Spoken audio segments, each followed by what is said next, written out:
Lazzaretto Nuovo, the silent echo of isolation.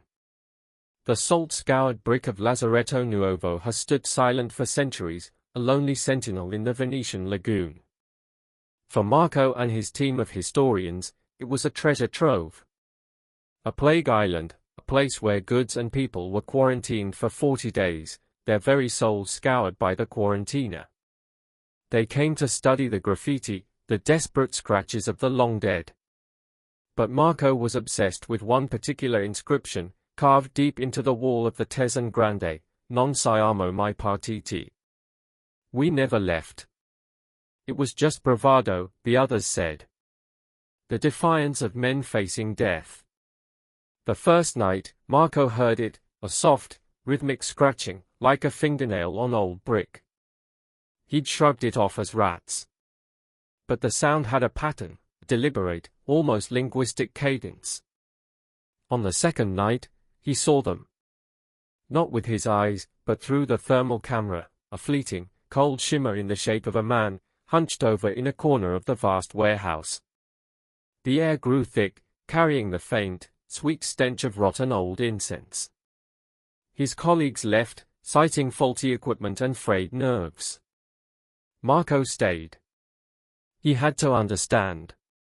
That final evening, he sat alone in the Tesan, the setting sun bleeding through the high windows, casting long, skeletal shadows.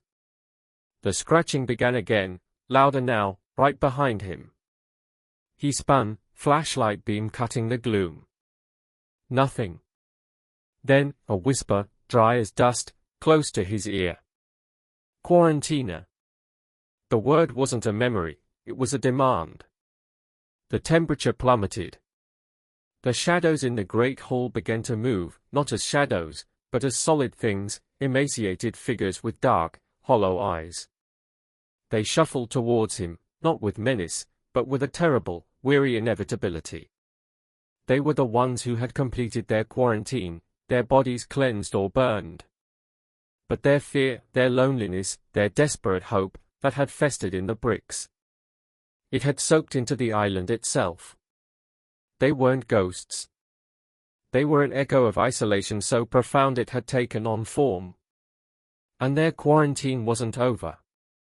They were still waiting, forever waiting, for a release that would never come. And they were lonely. Marco tried to run, but his legs were leaden. A cold, incorporeal hand closed around his wrist, not with force, but with the absolute certainty of a chain. He felt a profound, soul-deep chill seep into his bones, not killing him, but settling in. The next team found his camera, the last image a blurry self-portrait.